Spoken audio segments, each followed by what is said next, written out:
বাংলাদেশে ক্ষমতার পালাবদলের বদৌলতে রাজনৈতিক পরিমণ্ডলে পরিবর্তন আসার পর ঢাকা ইসলামাবাদ সম্পর্ক পুনঃস্থাপনের রোডম্যাপ নিয়ে পরিকল্পনা শুরু করে পাকিস্তান। এবার এই সম্পর্ক উন্নয়নের দিকে যেন নিজেই হাত এগিয়ে দিল বাংলাদেশ। জানা গেছে, পাকিস্তানের কাছ থেকে 25,000 টন চিনি কিনেছে বাংলাদেশ। উচ্চ মানসম্পন্ন এই চিনি আগামী মাসেই বাংলাদেশের চট্টগ্রাম বন্দরে এসে পৌঁছাবে।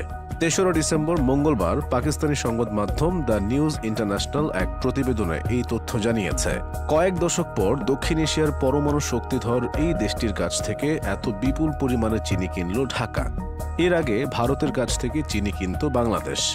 দ্য নিউজ ইন্টারন্যাশনাল তাদের প্রতিবেদনে বলেছে, পাকিস্তানের কাছ থেকে 25,000 টন উচ্চমানের চিনি কিনেছে বাংলাদেশ, যা আগামী মাসে করাচি বন্দর থেকে চট্টগ্রাম বন্দরে পৌঁছাবে। কর্মকর্তাদের মতে, বহু দশক পর ভ্রাতৃপ্রতিম দেশ বাংলাদেশে এত বিপুল পরিমাণে নিজেদের উৎপাদিত পণ্য পাঠাচ্ছে পাকিস্তানি চিনি শিল্প। উল্লেখ্য যে, গত 2 ডিসেম্বর সোমবার আন্তর্জাতিক বাজারে চিনির দাম প্রতি টনে 530 মার্কিন ডলারে পৌঁছেছে। দ্য নিউজ ইন্টারন্যাশনাল বলছে, এর আগে ভারত থেকে চিনি আমদানি করে আসছিল বাংলাদেশ। প্রধানমন্ত্রী শেহবাজ শরীফের অনুমোদনের পর এই বছর কমপক্ষে 6 লাখ টন চিনি রফতানির চুক্তি করেছে পাকিস্তানের চিনি শিল্প। এর মধ্যে 70,000 টন চিনি পাকিস্তান থেকে পাঠানো হবে মধ্য এশিয়ার দেশগুলোতে। থাইল্যান্ড পাকিস্তানের চিনি শিল্প থেকে 50,000 টন চিনি কিনেছে। পাকিস্তানের চিনি ব্যবসায়ীদের কর্মকর্তা মজিদ মালিকের মতে, উপসাগরীয় রাষ্ট্র, আরব দেশ এবং আফ্রিকান দেশগুলোও পাকিস্তান থেকে চিনি কেনার চুক্তি করেছে।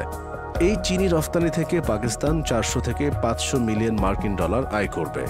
মূলত পাকিস্তানের চিনি শিল্প দক্ষিণ এশিয়ার এই দেশটির জন্য একটি প্রধান বৈদেশিক মুদ্রা উপার্জনকারী শিল্প হয়ে উঠেছে। পাকিস্তানের সংবাদ মাধ্যম বলছে, দেশের রাজনৈতিক ও সামরিক নেতৃত্বের যৌথ প্রচেষ্টায় দেশের চিনি শিল্প সফলভাবে বিপুল পরিমাণ চিনি রফতানি করে চলেছে। এর আগে এসব চিনি আফগানিস্তানের মধ্য দিয়ে উজবেকিস্তান, তাজিকিস্তান, তুর্কমেনিস্তান, কাজাখস্তান এবং আজারবাইজানে পাচার হয়ে যেত।